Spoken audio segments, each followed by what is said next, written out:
What's the meaning of Columbus?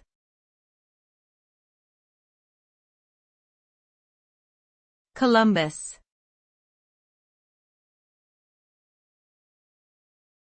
Columbus.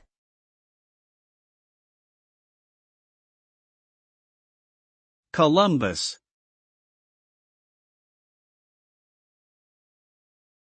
Columbus.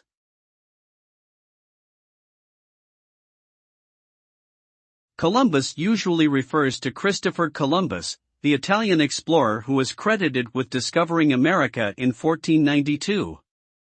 The name Columbus means dove and has its roots in Latin.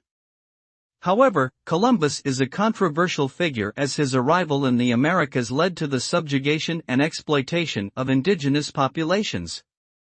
Today, Columbus Day is celebrated in some countries to commemorate his arrival, but many people also advocate for replacing this holiday with Indigenous Peoples Day to honor and recognize the history and contributions of Native Americans.